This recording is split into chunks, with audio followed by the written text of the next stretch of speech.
welcome to Long Live Hooky Street, the podcast where we rewatch and discuss every episode of Britain's most beloved TV comedy, Only Fools and Horses. I'm Heather, and I'm joined from Austin, Texas by my co-host and sister, Jenny. Say hello, dude. Hello. Today we are discussing Series 2, Episode 3, A Losing Streak. So grab a large Shivers Regal with Coke and let's get started. This episode aired on the BBC at 8:30 p.m. on November 4th, 1982. So our older sister Fran would have just been 2 months old when this aired. The BBC schedule now had it airing after another sitcom called Sorry, starring Ronnie Corbett, and still ending right before the 9 o'clock news. I think sorry needs to be said like that because it does have an exclamation point in the, an exclamation mark. Yeah, it's like, sorry. Yeah, it's like that movie that came out called Mother. Yeah. With the exclamation mark. So you have to say sorry. The number one movie at the UK box office was still Tron, and the UK number one song was still Do You Really Want to Hurt Me by Culture Club. Viewing figures were back down this week, just 7.5 million. Surprising after one of my favourite episodes last week. A few little interesting facts to go over this week. This episode is definitely a fan favourite despite its low viewing figures for the initial airing. We get the return of the character of Boycie in a big way, and we get to see Boycie and Trigger together for the first time. This is also the one and only time that Grandad and Boycie would feature in an episode together. John Challis said, I found Leonard Pierce absolutely charming. Whilst I didn't get to know him terribly well, I really liked him and thought he was a lovely character. John Challis also remembers receiving the script in the mail from Ray Butt in March 1982. He said it had a post-it note on it attached asking if he would come back to do another episode, and he thought, oh lovely, this time I'm more heavily featured. It's this Boycie bloke again, very dramatic and very funny. This episode marks the first reference of Marlene by name, and we get the All the Lads Remember Marlene reference, which carries through. John Sullivan got the inspiration for this script from a heavy influence from his childhood, particularly his father. He remembers the living rooms full of smoke, all-night poker sessions, but remembers mostly that there was a lot of cheating, a lot of accusations, and often one man had much more money than everyone else, which is why he chose to bring back Boycie. Thought this would be perfect for that. And finally, David Jason has been quoted as saying, this was a great episode. It had a brilliant ending where Boycie had been cheating and so had Del.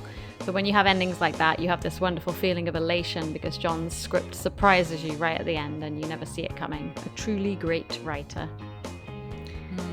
So, shall we move on to our rankings for the week? Yes, let's do that. So for anyone new here, we have each independently ranked all 64 episodes, and we are now going to reveal and compare our rankings for the episodes, and we're also going to discuss the IMDb rankings as well.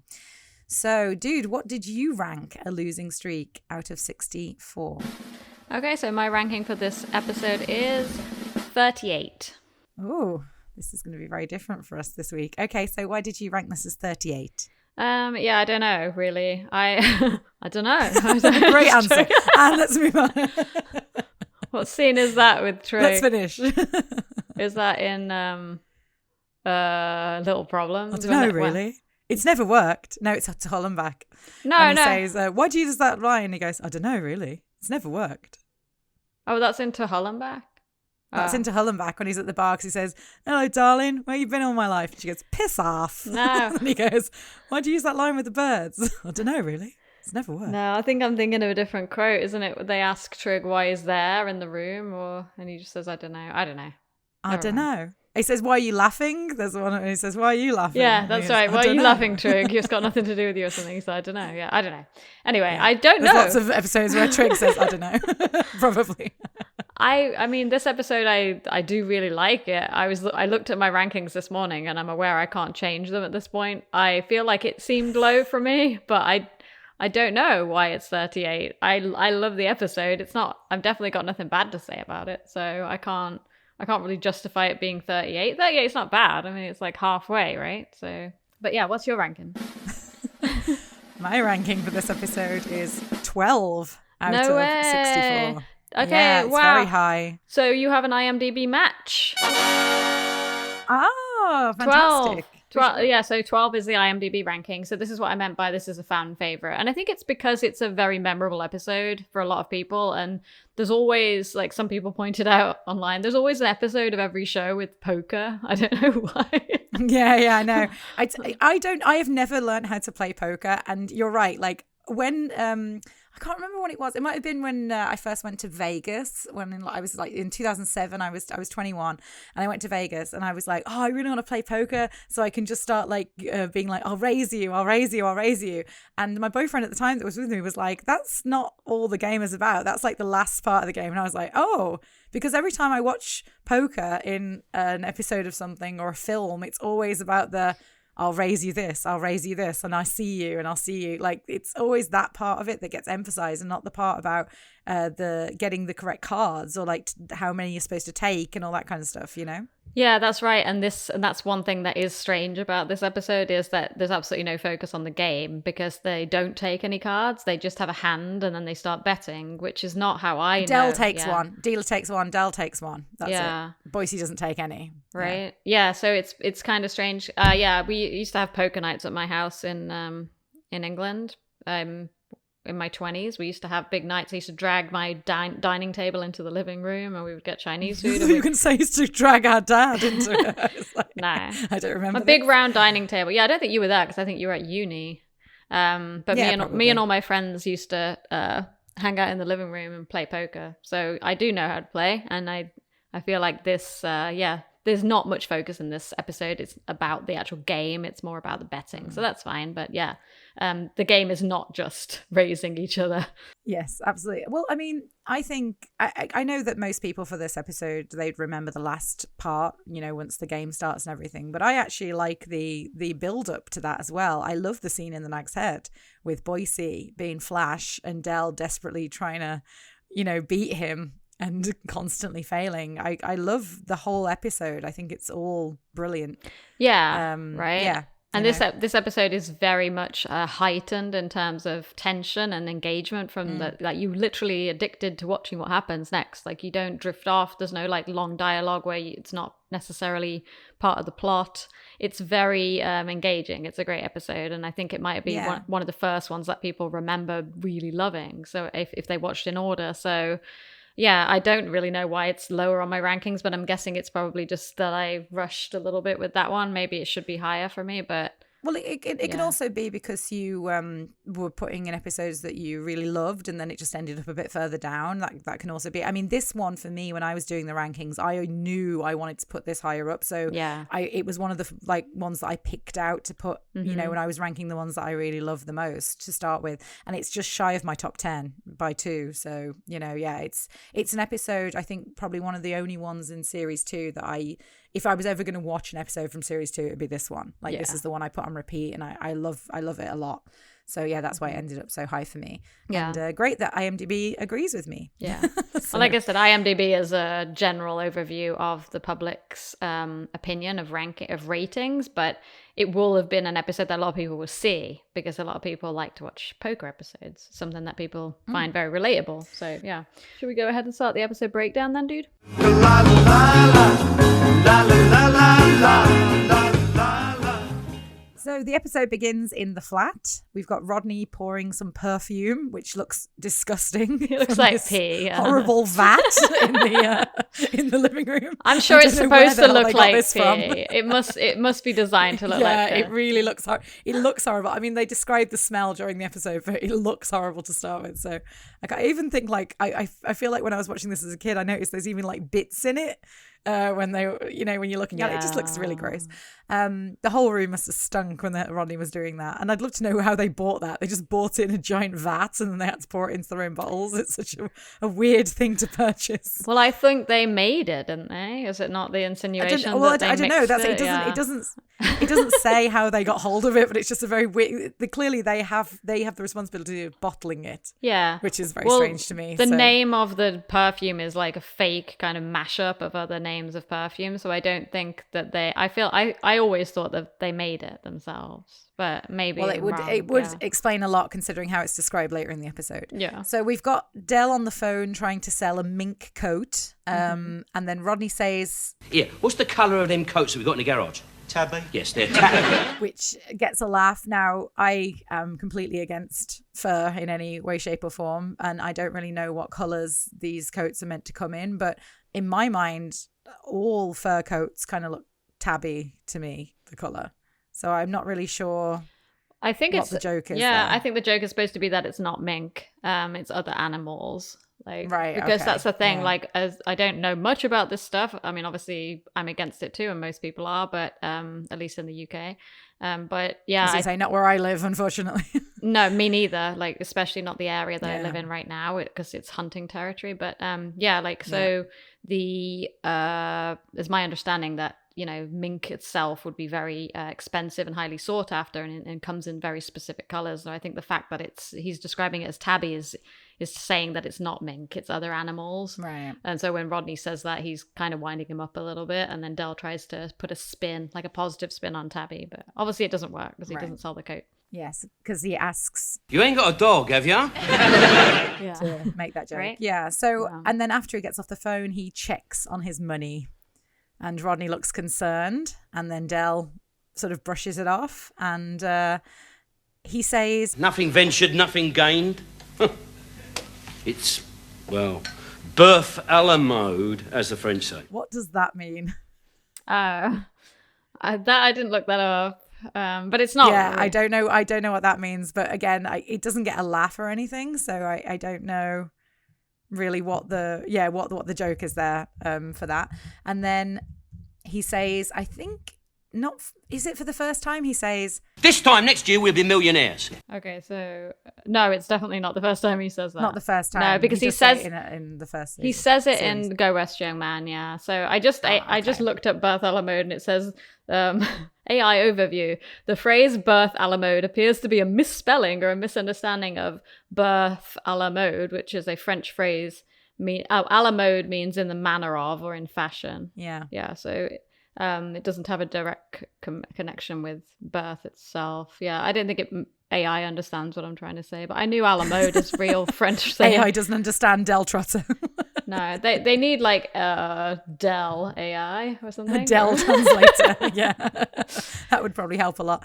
Yeah. But yeah, it said the way that he says this time next year we'll be millionaires in this episode feels like it's already a very established quote. It's like almost said really quickly and sort of in passing. And then we've got Rodney leaving, and Del and Grandad talk about him playing cards. So at this point, we are aware that Rodney does not know about Del playing cards, but Grandad does. So again, it's that lovely relationship between Del and Grandad. They've obviously got these conversations they have and things they don't tell Rodney. Del has a really funny line here where he says, Yeah, that's right, Grandad. You know me, hey?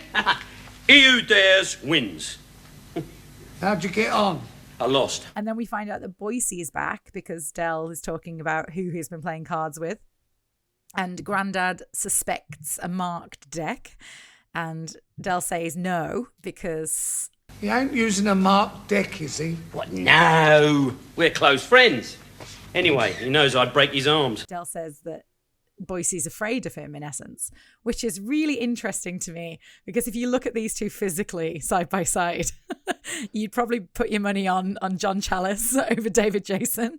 And this is something that always fascinated me when I was younger watching Only Fools and Horses, is that everyone seems to have this fear of Del, even though a lot of them are much bigger than him and could probably kick his ass on the surface. But then there is one part in a later episode, I can't remember which one, it's one of the much later ones, where Rodney talks about how Del fights. He was a dirty little fighter. He used to go in low and grab him. And it kind of explains it a bit more why Del was so feared at this point, because maybe someone's seen him in a fight and he got into fights when he was younger and maybe he was always victorious, and that might be why people just don't want to mess with him. And I guess also Boycie doesn't look like someone who does a lot of scrapping in pubs either. So I guess it makes sense, even though Boycie's bigger, that he wouldn't be able to take Del. But yeah, I just thought that was really interesting.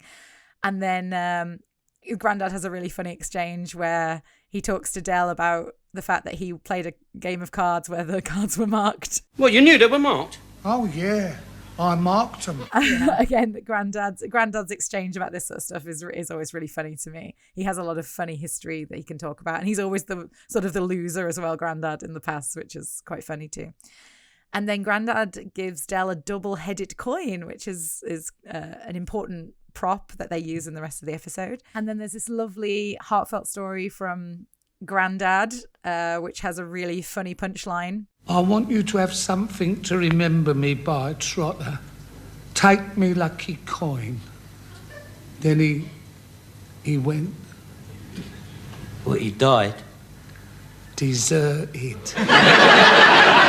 Mind you couldn't blame him the way them Germans was carrying on. Someone was going to get hurt. So that pretty much wraps up scene 1. Do you have anything you want to add?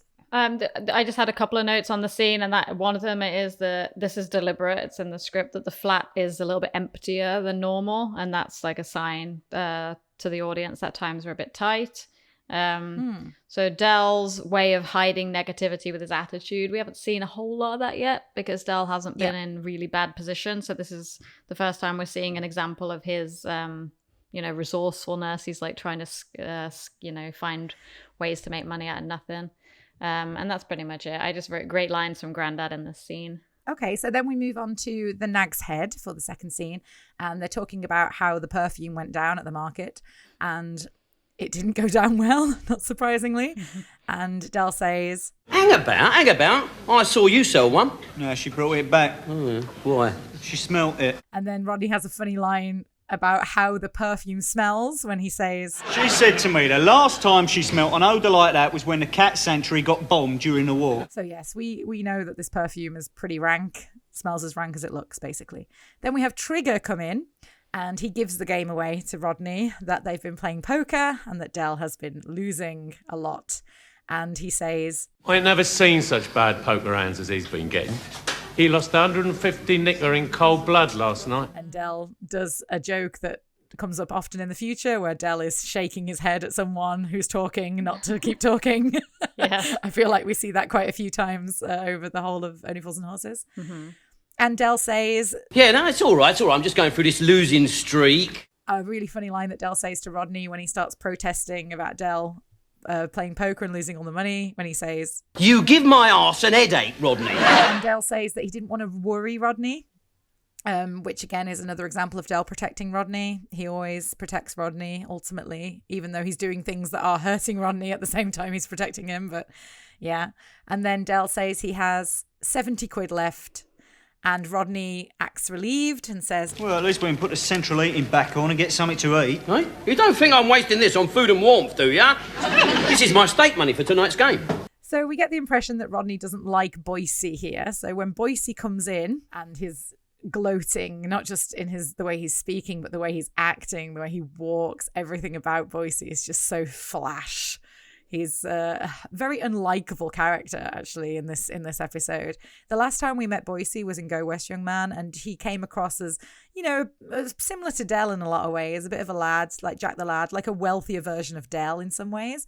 But we only saw him for one scene, whereas now we really see that Boycie is actually a really not a very nice guy, particularly to someone who's supposed to be his friend, but we'll get more to that later in the episode. And then we have Boycie taunting Del, and Del obviously feels he has to do things to prove to Boycie that he's actually fine and he's not broke and he's not been beaten by Boycie. And he buys him a drink to prove it, which is when we get the very funny line. And I'll have a large Chivas Regal with Coke. Yeah, and I'll have a double Southern Comfort with American Dry. That's half a lager for Rodney. We hear Rodney talking about his swimming pool. So here we know that Rodney's got a swimming pool. We hear Boycie talking about his swimming pool, and we understand that Boycie is really considerably more wealthy than Del. And he talks about how he only made £850 and hardly heats a swimming pool for a week. And then, yes, we get the first mention of Marlene here, where Del says, I said to Marlene the other day, you remember Marlene, don't you, Del? Oh, yes. All the lads remember Marlene. which is interesting because later on in, I think it's Fatal Extraction, Del says the story about not being able to remember Marlene in that whole story about what was that girl's name, and then later on we find out it was Marlene. So yeah, I don't know about that. There's a bit of a continuity issue. Or maybe it's because he's so much older by that point, maybe. Could be. I don't know. But if all the lads remember Marlene, presumably they've all been with her before she married Boycie. But I also like this line when he says, You got more front than Brighton, ain't you? Del makes a 20 quid bet. The next person who walks in will order a pint because he's seen this big hairy guy walking past the window, I wrote, who looks like a pint drinker, to be fair. And then, of course, he comes in and he says, I'll have a dry martini and a slimline tonic. Trigger and Rodney think that Del is going to hit Boycie when Boycie says, It pains me to take it, Del, you know. It really pains me. 8:30 around your place, is it? he goes to leave and Del goes, That is it. No, that is it. and then they think he's going to hit him, which is really funny because that's funny that's where their mind goes first with Del. And then Del decides to try out the double-headed coin that Grandad gave him, and he bets another 20 quid. A 20 quid bet on a coin flip is insane to me, but... And then the really stupid thing is he lets Boycie call. Now, surely, if you have got a double-headed coin that is both heads, double-headed coin, obviously, you would have to be the one who calls, right? Like, why can't you call and flip the coin? I mean, that does happen, right? Or is it always like the rule that the other person has to call if you're the one who flips the coin? I don't know if there's a rule, but yeah, should be no it makes reason. no sense. Or he should have just had one of the others like toss it. I don't know. Yeah, but it's still funny. Yeah, or but, have one of the others call or anything. Yeah, anything. It didn't have to end this way, basically, did it, Del? So of course, Boycie calls Eds. And then the fact that Del freezes when he calls that and looks shocked gives it away to Boycie, surely, that this is rigged. He doesn't even look at the coin, does he, before he gives him the 20? Nah. Oh, no, he does. In this instance, he does. Oh, yeah. But later on, I think he doesn't. Yeah, that's why. It's the cards where he's like, we'll use yours. Like, he doesn't look at the Yeah, that's the one. Yeah, that's it. And then Del says he's done his stake money for tonight, and then we get this really interesting story about why Del never runs away and Del never wants to give up because of the situation with their dad and how afraid he was back then. And, you know, obviously it's much longer than what I'm describing here, but he does say some really, really interesting things about continuity, I guess, that will come up later when he says that their dad walked out on Del's 16th birthday. Right. Yeah. So again, I'm not sure if that's going to come up later as a continuity issue. And there is a really funny line here just where he says, Even took my cake. What a lousy... Oi, oi, oi, oi, oi, oi, oi! That's your father you're talking about. So yeah, that's quite funny that Del is allowed to insult him, but Rodney's not. Did you have something you want to add there? Yeah, I mean, I have some notes across the entire scene, but particularly about that. Yeah, so Del says a couple of things about dates, just for context. He says that at that time, Grandad was sitting around waiting for colour TV to be invented. That was 1969, so that's actually correct, I guess, if we go off of what we already know, which is that, well, I guess we don't know this yet, but in the Yellow Peril, it is established that Joan died in 1964. So that would be correct, but Del's 16th birthday should be 1961, so that's where it went a bit wrong because we're going off the date that that we established in the last episode, in the series wrap, that she didn't die on the right date there. But yeah, we'll come back to that and do like a summary at the end of the series. But yeah, so it's obviously a few little things off. I don't think we ever find out exactly how long there was between Joan's death and Reg walking out. I don't think that's ever established, but it always makes it sound like it was not far apart. So yeah, especially if he's saying that he left on his 16th birthday because Joan was supposedly dead before he left. So so it is a bit strange that I thought that would be a continuity issue. I'm not paying as much attention to it as I think you are, since you're the one who's doing all the research. But yes, I think I thought that might be. And then the interesting thing, of course, about all this story that Del tells here is it changes Rodney's mind. Suddenly Rodney's like, okay, then let's play poker, let's lose all the money, which is a bit ridiculous that Rodney would turn around on that, because Rodney is correct actually here, to be fair. The fact that Del would risk any money when they haven't got any on a game of poker is ridiculous, and Rodney suddenly changing his mind on that when Rodney is usually the logical one is a bit weak, but again, Rodney can easily get caught up. He is easily influenced, especially when it's stuff about his family. Yeah, I was going to say, I mean, it is fairly consistent with his character. Del knows exactly what buttons to push with Rodney, but he's like using family sympathy in this case, and I think it might work, that whole like, get on my team, like we're us against him and we're a family unit. So it works really well. Rodney goes from being like 100% against it to really behind it. So yeah, that's really back to the point where he wants to take the empties back. So yeah, that's quite funny. But there is one other thing that's mentioned here, which again is an interesting plot point, talking about the money that their mom left them when she died, and we find out later it's 500 quid, and I'm just curious why Rodney doesn't know about where that money is, because I'd have thought that, Rodney's of age now and Del would need to inform Rodney as well of things like that, because that's the money that was left for both of them. I would have thought Rodney would have wanted to know that information. It's a bit strange that he wouldn't have been like, you need to tell me where it's hidden as well. Yeah. Just in case. But it also, again, seems perhaps consistent with Del that he wouldn't tell him and maybe convince Rodney why and be like, don't worry, it's in a safe place. I haven't touched it. Yeah. Maybe. Yeah, I don't know. So, but then, of course, we have a line that I probably am going to use quite a lot as quotes in our episodes when Del says, "It's amazing, isn't it, Trig? Lived with him for all these years and I thought I really knew him. And then something like this happens. Some simple gesture, and then you suddenly realise what a 100% 24-carat plonker he really is."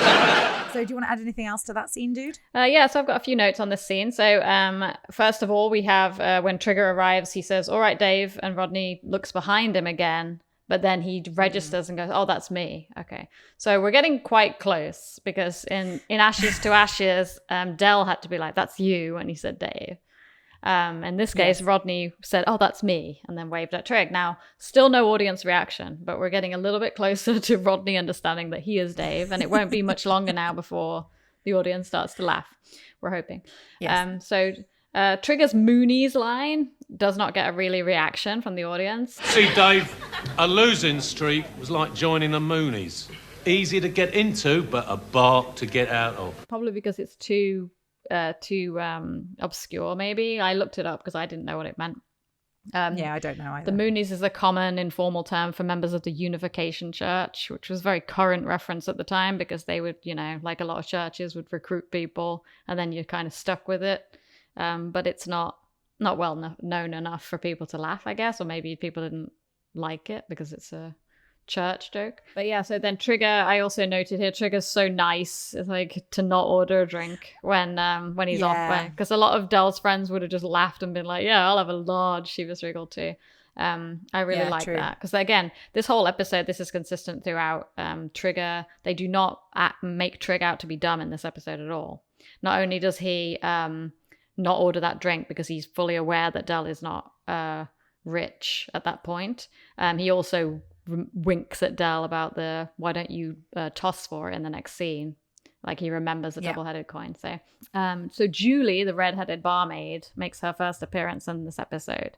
She's actually in 5 episodes total. Do you know what the others are? Yeah, she's in a few. Yeah, it's pretty much... Well, I know she's in No Greater Love, because I was watching that episode earlier to prepare for the podcast. I guess series 2 mainly, but she might be in some series 3. I'm not sure. Right. Yeah. No. She just appears in the rest of series 2.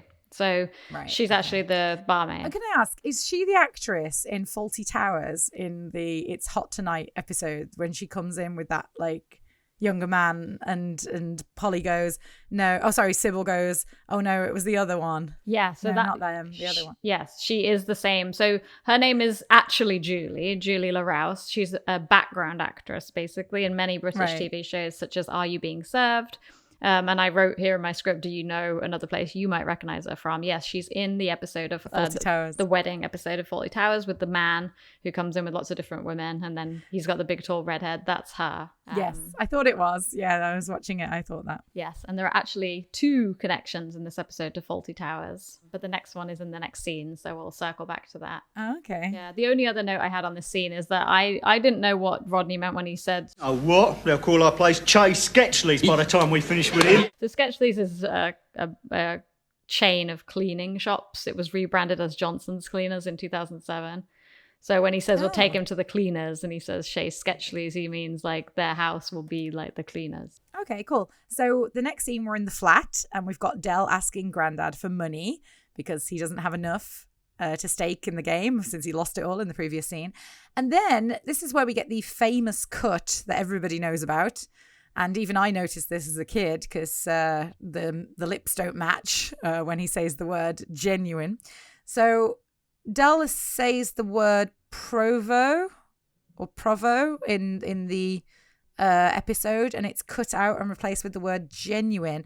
Now, I wanted to ask, what is a provo and why is it so offensive? Yeah, so I'll just start by saying that I'd never noticed the lips didn't match, like not for years and years. It was pointed out to me when I read things about the episode, but it's not something I noticed. Do you remember that you noticed that as a kid? Oh, I remember noticing it. Yeah, it was really weird. Yeah. I never did. I never noticed. I didn't really understand the joke. It's true. Today I put 20 quid on a McAlpine navvy who was on a diet. Now, what are the odds on you picking the only provo Weight Watcher in London? To be honest, No, about neither did I. like when he said that he, when he ordered the drink, I was like, I'm not quite sure I really understood the gag as a kid, probably because I didn't understand what drinks are. Like I didn't understand what the slimline tonic and stuff. But yeah, first of all, like the reason that Del is so sure that the next customer is going to order a pint, he describes the guy as a McAlpine navvy. So McAlpine was a huge construction company, and a navvy just means a construction worker. So it's going back to that thing with the, he assumed he was an Irish construction worker. So there's no way that guy's not I got going that to. part of it, yeah. Yeah, so he's not just some big guy. He thinks he's a construction worker and he's Irish. So yeah, describing him in that way, like he would have described him as a provo Weight Watcher, it would have made sense, the joke at the time. But so I know that a lot of people have questioned this for years, and like there's even people asking like people to do lip reading and stuff to figure out what he was saying, but there's no dispute anymore that the line was overdubbed because they didn't want to use the word provo because it's a reference to the provisional IRA. And at the time, as I mentioned in the series wrap for series 1, this was just a very sensitive topic in the news at the time because there had been bombings in London, and there was a lot going on in 1982 specifically with the IRA. But yeah, I actually found online an article from the Belfast Telegraph from 2010 where they actually addressed this edit.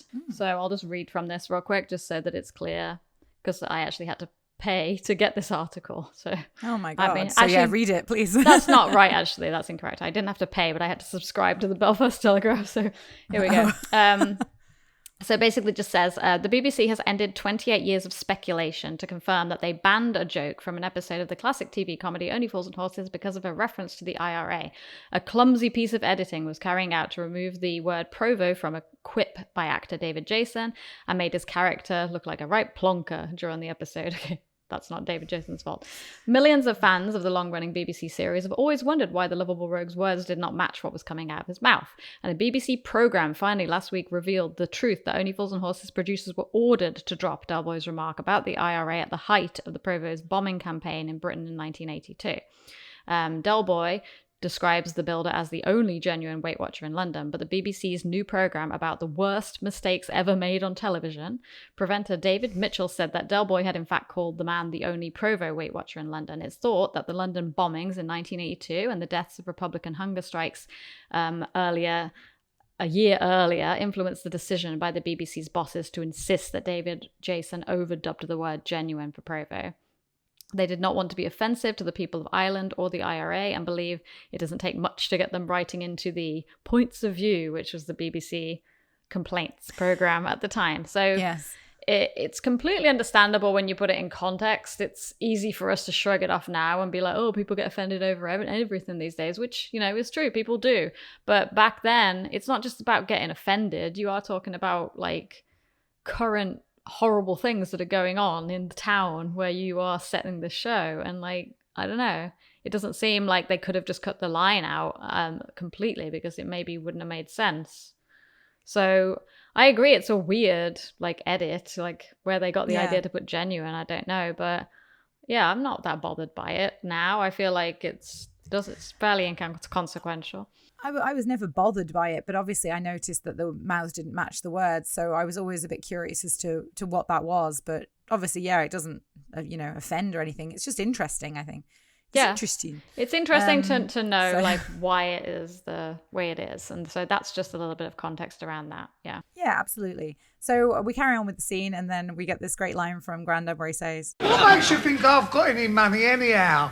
I'm only an old age pensioner, Del boy. So we've got Grandad doing the sad Grandad voice again very well here to make us feel sorry for him. And of course, Del is not buying it. And then Grandad says, Oh, that. Yes, oh, that, that's right. Del offers to pay him back double, which is quite a nice gesture. I mean, that would be a lot of money he would give him back, to give him back double the money he invests. Yes, he's desperate. And then, yeah, he really is. And then Grandad gives him the money, but Del, as an incentive, offered to put a plug on Grandad's electric blanket. Which is quite funny. I just love the idea that everything in the Trot house is just broken in some stupid way. Like the one thing it needs to work isn't there. Like the component, it's like a clock without a minute hand, you know, that sort of thing. Just really stupid stuff, but very funny at the same time. And then we have Trigger and Boycie arrive, and the way that that's announced, like Rodney runs in all panicked. He's like, Trigger and Boycie are here. Like it's a huge deal. And there's this, again, the tension you said earlier when you're talking about the rankings, it's built up right from the get-go as soon as this scene starts. And this is where we've got a really funny impersonation that Rodney does of Del. I don't think I ever see him do this again, so it's quite funny when Del's saying, Just play it cool. No, I mean, come on, just nice and cool. Nice. What you doing? So yeah, that's just really interesting.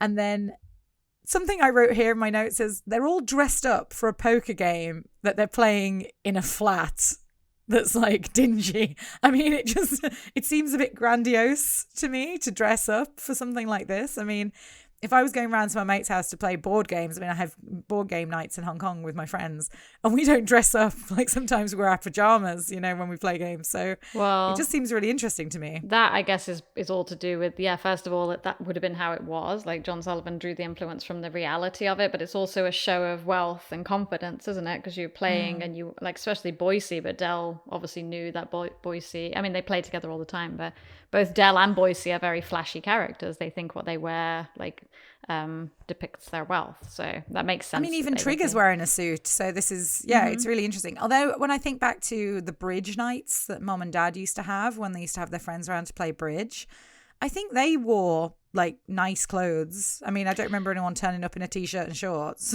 I mean, everything I remember about hosting people in your home and when I was a kid was more formal. It wasn't like slobbing around in your tracksuit. So yeah.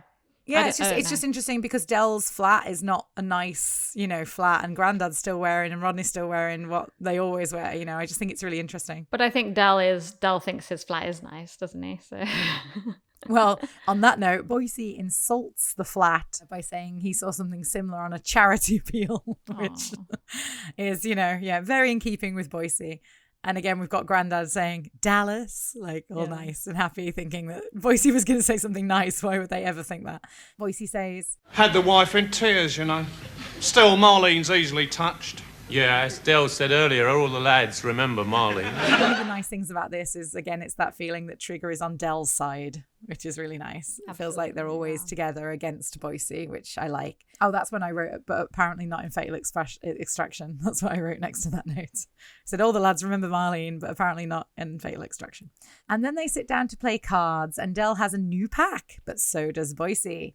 So Trigger suggests that they spin for it as to which pack they use, and then they spin for it, and of course Boycie calls heads. Now again, why did Del let Boycie call again after what happened earlier? I have no idea. And Del doesn't even look here at the coin before he concedes. And Del blames Grandad. Yeah, that's funny. Really unfair. Like he looks over at him angrily when he loses the coin cards. It's like, and Grandad pulls the face that I pull. It's like, how the fuck was I supposed to know that was going to happen again? Like, it's just, it's really silly. And Rodney, we end the scene with Rodney telling Del how much he got from the empties when Del's like, Is that all you've got, Del? Hey? No. I've got more than that, you know. Rodney's got the rest for me. Yeah. Del, here's the £4.37 from the empties. And then Del flips all the cards out all over the table, which I thought might have been when he was able to switch some of them around and cheat. But anyway. So. Yeah, right. So we have no idea how Del was able to cheat. I still don't understand like marking the cards or any of those tactics. I don't know. I don't understand cheating on a poker game or how to cheat on a card game. I guess you have to be a bit of a magician in some ways, maybe. I don't know. Yeah, I don't know, because like Del, they are using Boycie's cards, but Del is somehow still able to deal a specific hand to Boycie later in the evening. I don't know. Yeah, exactly. I don't know. So I thought that might be a way that they could have done it, because those packs of cards are actually the same, aren't they? Like the same make and everything. I know the ones we used to have that pack of cards, that brand of cards when we had playing cards growing up too. Yeah, I don't know, because there's the first few hands, isn't there? And then there's the big final hand, the one where he says, that wasn't the hand I dealt you. Yeah, like, I don't know. Just for this scene, the only other notes I had was that Rodney mimicking Del's behavior is actually a way of calming himself down. So it shows that he really looks up to and admires Del and knows that Del keeps it together better than he does. So you can see Rodney's energy is very hyper and nervous, but he's also a bit of a kid wanting to be part of the big boys club. I mean, he's not playing. Yeah. Do we think that like if this episode had been like a lot later on, Rodney would have been part of the game? It's almost like he's just naturally excluded because he's not one of the older guys. Like,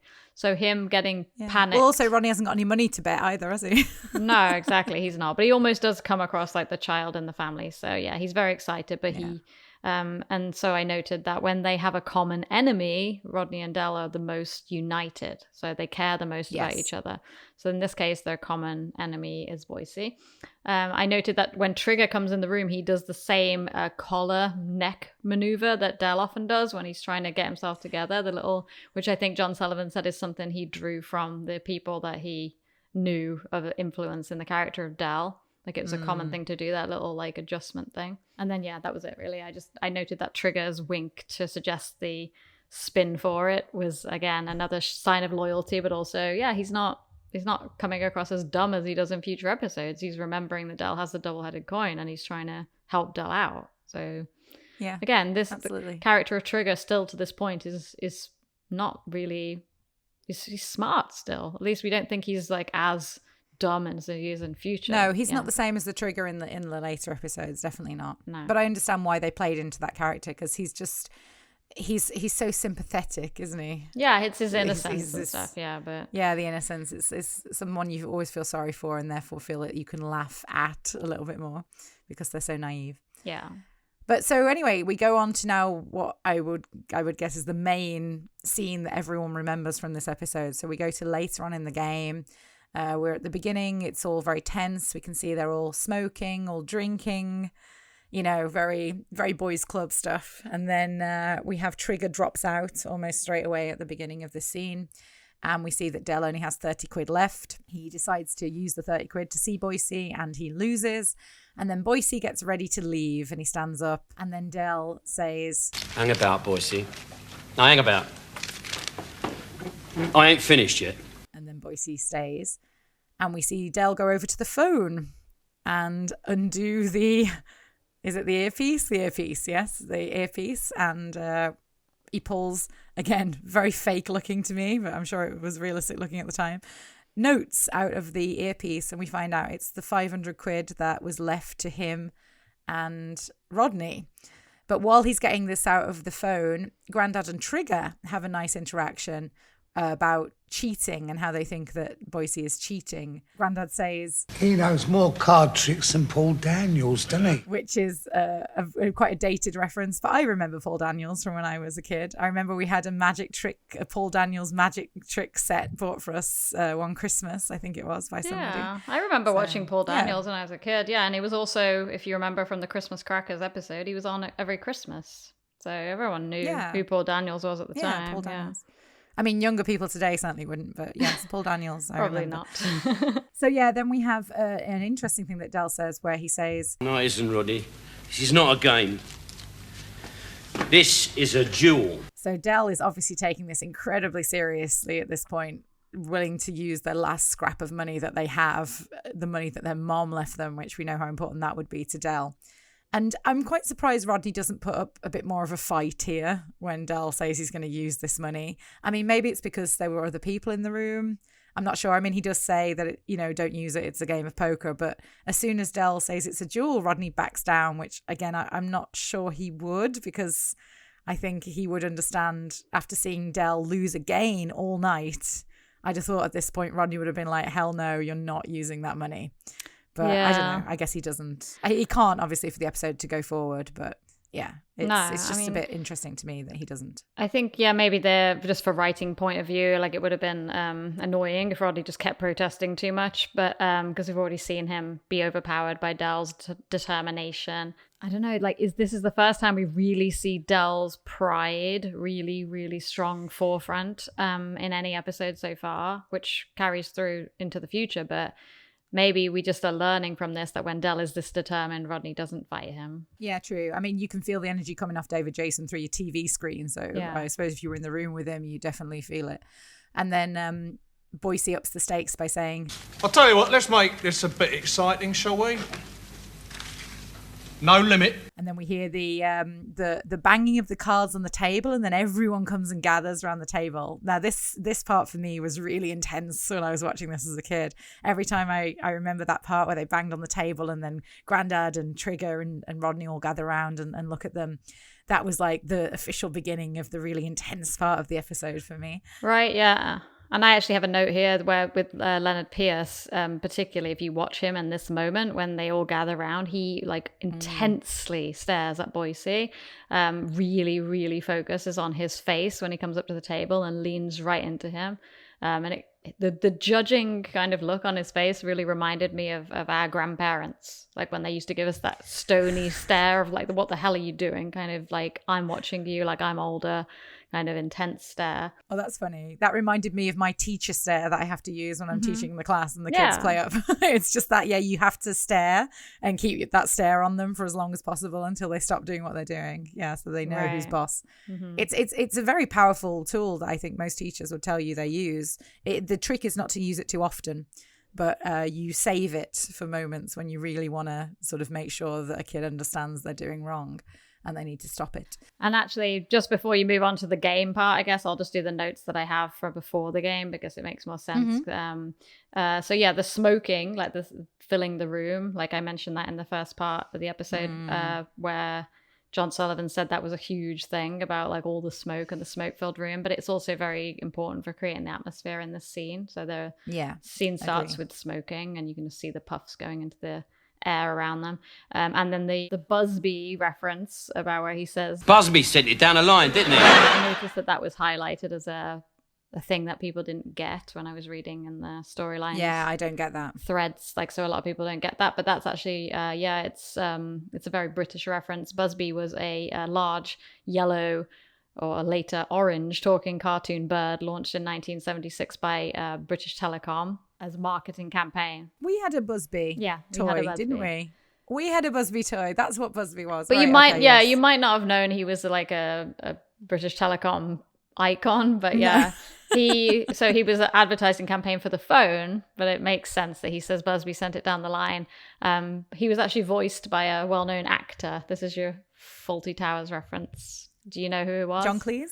No, not John Cleese. I don't think you're going to get this because I'm not sure if you know who he is. But so he was voiced by Bernard Cribbins, who plays the health inspector in the Fawlty Towers. Bernard Cribbins is a Carry On star. Yes, he's also in Carry Ons. Yeah, he's in tons of stuff. I was just linking it to the Fawlty Towers because we already had Julie LaRouse from Fawlty Towers as well. So. So basically, Busby would be the Churchill of today because everyone knows the Churchill reference. Yeah, I mean, the car insurance. Yeah. I think it's just, like something that everyone, I mean, it got a big laugh. So like it was very current. It was like it only launched in 1976. So everybody knew who Busby was at the time.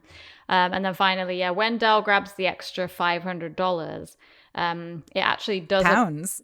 Oh, yeah. Sorry. Yeah. I actually just wrote the number 500 because my laptop over here doesn't have a pound sign I know, mine on it. doesn't either. That's so funny, isn't it? It's really annoying when I'm trying to write messages and stuff. I can do it on my phone, but yeah.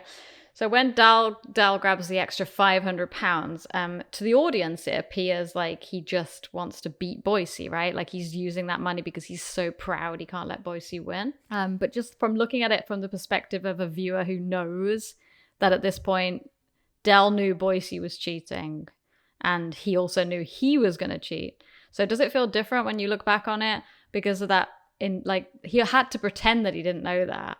But like we knew the whole time that he was gonna stitch Boycie up. Yeah, I have lots of notes about this later in the scene because obviously it's I know exactly what you're talking about here. So the first thing I want to mention is because here they all sit down right next to them. So first of all, Rodney can clearly see Del's hand from where he's sitting. Yeah. This is the first thing I want to mention. So Rodney is actually making a conscious effort, Nick Lyndhurst, not to look at it.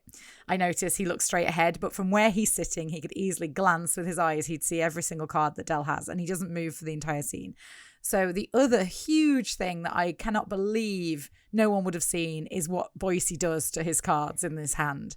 I mean, at this point, the entire room is silent. If they'd had them all having a conversation while Boycie did that in the background, I might have believed that maybe they didn't see it.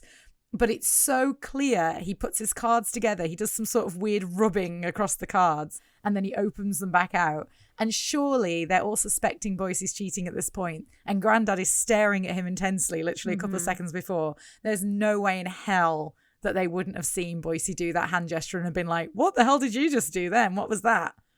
Like, there's no way. So that's a huge continuity thing. But of course, we had to show that he was switching the cards, and that was the way to do it on film. You couldn't do it any other way. Yeah. So they must have, they must have played that clip, mustn't they, to the audience, because that wasn't done live. But then, so we as an audience are set up at this point to know that Boycie is cheating and that he has a really good hand, almost an unbeatable hand. But we don't know yet that Del has. So it puts us in the position of this really heightened anticipation, because we also know that Del and Rodney are on their last, at least at that time, we think their last £500. Yeah, so that's my next note, which we get to at the end. So why, if you're going to cheat, would you not choose an unbeatable hand? Why would you choose the hand that is one lower than an unbeatable hand? Like, this doesn't make sense to me. Why you do that? Because if you cheat on a test, you don't get an A star because it's too obvious. Well, I don't know. I think Four Kings is pretty close to an A star. If he was going to do that, he might as well have gone for the aces, to be honest. But yeah. Am I wrong in saying this? I might be. That it's not even four aces is not an unbeatable hand. Oh, dude, I don't know. You used to play Trigger. I was going to say you used to play poker. So you'd have to tell me that. I don't know. I thought like a royal flush was the top hand in poker. Yeah, might be. But I guess it depends on the game you're playing. But yeah, so it says, AI overview. Best poker hand is a royal flush, which is an ace, king, queen, jack, 10. It's extremely rare and cannot be beaten in most poker games. So if he had given himself a royal flush, first of all, he couldn't because Del had the four aces. But yeah, so then, like, if you cheat, how are you sure that you aren't duplicating cards? I don't know. Anyway, let's not get into that. And then we have Boycie starting with £100. He puts 100 quid in the middle, and Trigger says, 100 notes? You're coming out a bit, ain't you, Boycie? This is a no-limit game between me and Del, boy, so keep your nose out, Trig. Yeah, I think it's interesting just to see the dynamic between Boycie and Trigger as well here, because it's clear to me from this episode that Boycie is not friends with Trigger and he's not friends with Del.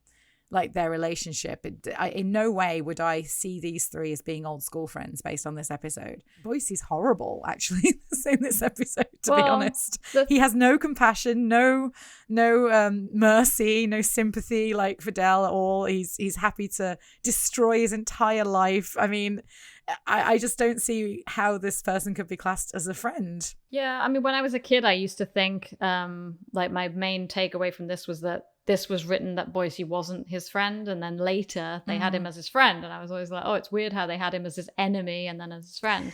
But now when I watch it as an adult, I guess I can see this was the way their friendship kind of worked. There was a lot of scamming each other and being mean, and it just was part of it. But yeah, it is hard to believe a friend would do this to another friend. Yeah. I mean, there's one thing about, like, later on, you're right, Del, I'm just thinking about the video recorders he sells Boycie, knowing full well that they won't work and things like this. And when he gets Boycie to give him the money because the Driscoll brothers, he owes them and stuff. Like, this is okay, it's not great friendship, but it's not like cruel. This feels cruel, what Boycie does what we think Boycie's going to do to Del in this episode. Yeah. He literally thinks that he's taken everything Del has. And, well, I'm skipping ahead a bit here, but yeah, let's carry on. I'll talk about that in a minute. Yeah. So, Del immediately says he thinks Boycie is bluffing, and Del decides to see his £100 and raises him, and then Boycie does the same. So we have the typical back and forth here with the I'll raise you. Del maintains that Boycie is bluffing, and Del asks Rodney to trust him, and then we get to the point where Del is out of money, and he's put his money down, his last of the £500, and he says, "Do you want to see me, Boycie?" And then Boycie raises the stakes, and he goes into his pocket and takes out £1,000. And this to me was shocking when I was a kid. I mean, £1,000 was so much money to me. I mean, it's a lot of money now, but when I was a kid, it was, an unreal amount of money to me. And I love the line that Trigger says after he puts that money down. He says, "Knock him out, Del." And again, we've got a line from Grandad here, which is in the sad Grandad voice when he says, "Play the game, son. That's the money their mum left them. That's all they got." And again, we see Boycie has absolutely no compassion. He even pulls a face at Grandad when he says that, which is just, not nice at all, Boycie, in this episode. Del puts his jewellery down. So here we have another instance of Del using his jewellery as collateral, as we do in Cash and Curry, we've seen before. He asks Grandad, Rodney and Trigger if they have any money. And this is when we get the extremely selfless act when Trigger gives Del his car. Yeah, unreal. What a great friend. Then we have Del list out. We've got the jewelry, the car, the stereo, and the telly he offers. I find it quite strange that when he's got all that stuff on the table, including the car, that doesn't come to 1,000 still. Well, like the stereo, the tellies, the car, the jewelry, that really doesn't come to £1,000. Well, yeah. I mean, if you think back to Go West Young Man, he was only wanting like £100 for a car and stuff back then, and then also the tellies are probably just like old junk, and the stereo, I mean, those are not new things, are they? We don't have any idea how much Del's jewelry is worth, but I'm just surprised he's that right. all that stuff doesn't, to come to £1,000. It's crazy to me. I'm not surprised that doesn't come to 1,000, but I'm surprised he has to add so much to get it to 1,000, as in literally everything in the flat. Yeah, that's the next thing I was going to say. So he adds the entire contents of the flat, the bed, the cooker, the fridge. That's surely fine. Yeah, those things would have been enough without adding the clothes. He says our clothes. I mean, they wouldn't have been worth much, I wouldn't have thought, except the leather jacket that Rodney reckons he was going to sell in Cash and Curry, or Del made him sell in Cash and Curry. Yeah, that is a crazy amount of money to put down. And of course, Del is betting everything. And Rodney made a joke in the scene earlier, which I didn't actually mention, where he says, well, not a joke, when he says they're going to jump in the River Thames. Sorry, Del says that they're going to jump in the River Thames if things go badly. And after they put all that money down, this will come back in a moment. So Boycie reveals his 4 kings very slowly. Of course, we, the audience, already know that he's got them. So arrogant. And Del acts very upset, I put here. Now, I wasn't sure if Del had already cheated or Del cheats after he sees Boycie's hand. Because technically that would be a good time to do it, because everyone's getting up, everyone moves away, no one's watching Del, Boycie's putting his money in his bag. So no one's looking at Del's hand here. So that would have actually been a good way for Del first to see what Boycie did and then cheat to beat it. That would make sense logically for that to be the moment Del cheated. Because also, as I said, Rodney can see his hand all the way through. So when Del says he has 2 pair, surely Rodney would have already known what Del had because he could see his hand. And Rodney definitely would have looked as soon as Boycie announced what he had. I mean, so that's a bit of a continuity thing. But so Del says he has. What did you have, Del? 2 pair. 2 pair? You went all that way on 2 rotten pair? I thought he was bluffing. Well, he bloody well wasn't he? I just thought to myself, in this moment, Del lets Grandad and Rodney and Trigger believe that they have lost, well, Trigger's lost his car and that they have lost everything. And I know that it's for the purpose of the dramatic reveal, but what a cruel thing to do, actually, to Rodney and Grandad, to let them believe that their entire lives have just been completely destroyed. And again, this is where Rodney says, I'll drop you off on our way to the river. Implying that Rodney's saying, we've lost everything, we're going to go and kill ourselves. I mean, it's pretty cruel. Even though Del knows that in a minute it's going to be all fine, it's pretty cruel to let them think that. just to wind Boycie up. But Del is the king of a wind-up, isn't he? But yeah, so Grandad went into the kitchen at that point. Here we have Del obviously doing the really great part of the episode, the big twist, where he stops Boycie picking up the winnings. Boycie laughs at him when he says he needs to show all his cards. And he's just put amazing reveal, so satisfying. Oh, I got a pair of aces. Yeah. And I got another pair of aces. His face is absolutely brilliant, where you can see he looks genuinely beaten down. John Chalice, the way he plays this, is brilliant acting. Then we have Rodney getting excited. He picks up some of the money. 4 aces, eh? 4 bloody aces! Grandad! He's got 4 aces, see? And then Grandad says, I thought dear boy might have something up his sleeve. Del noticeably reacts to that, which is really stupid to do. And then we have the fantastic exchange between Boycie and Del, where Boycie says, Where'd you get those 4 bloody aces from? Same place you got them kings. I knew you was cheating, Boycie. Oh, yeah. How? Because that wasn't the hand that I dealt you. So we find out that Del was in control all along, which, again, so wonderful. David Jason was right what he said about this episode. And then one more time, Boycie's going out the door, and Rodney talks Del into having one more coin spin.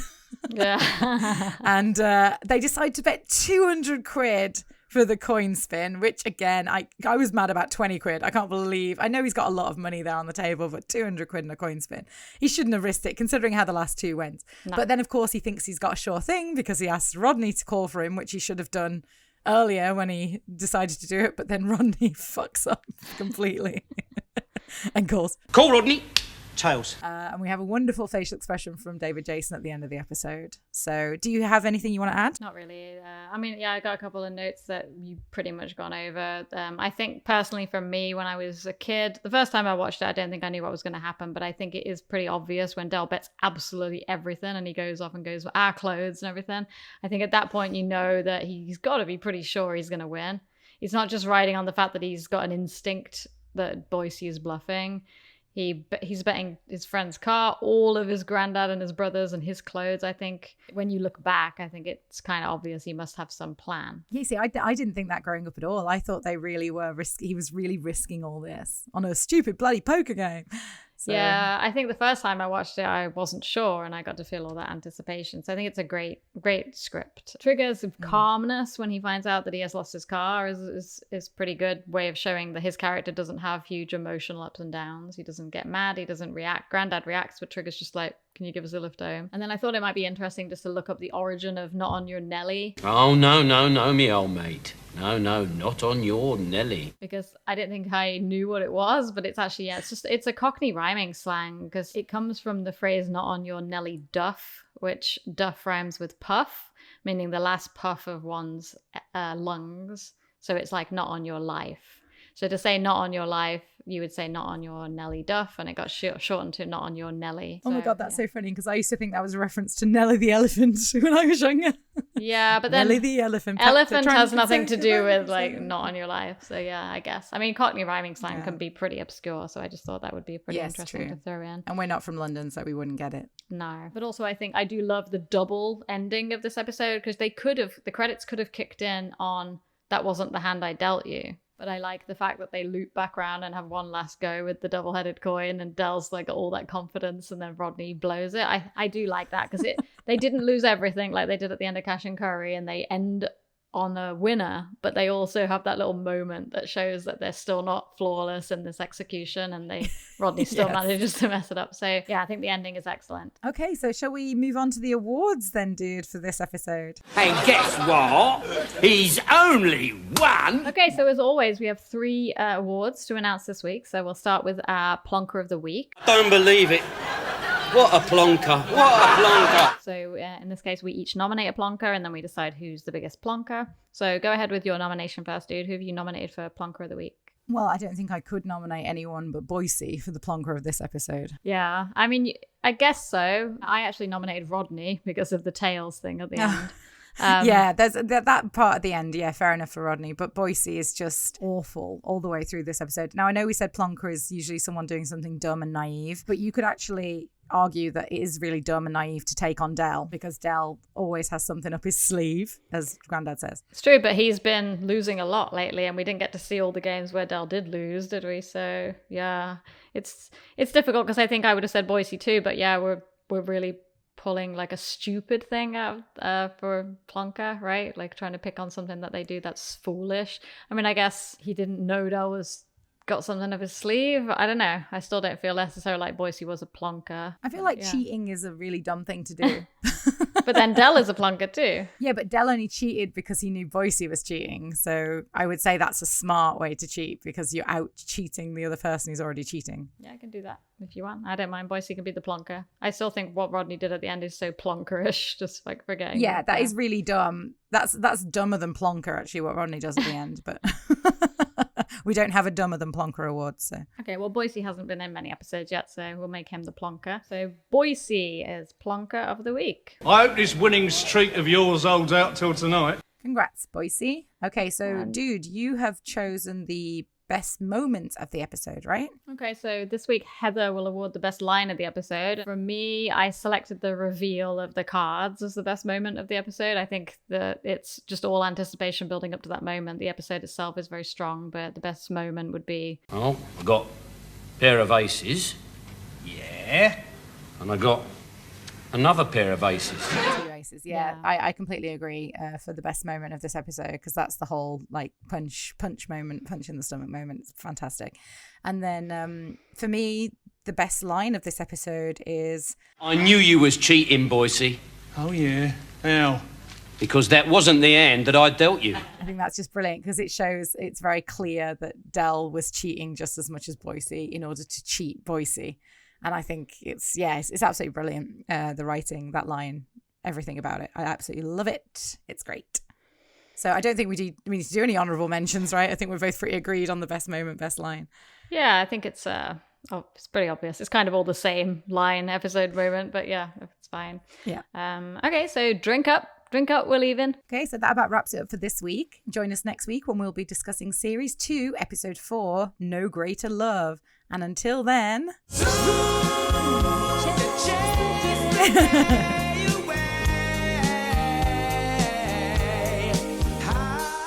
Au revoir, listeners. If you like what you hear and want to contact us, you can email us at longlivehookeystreetpodcast@gmail.com. All one word, no spaces.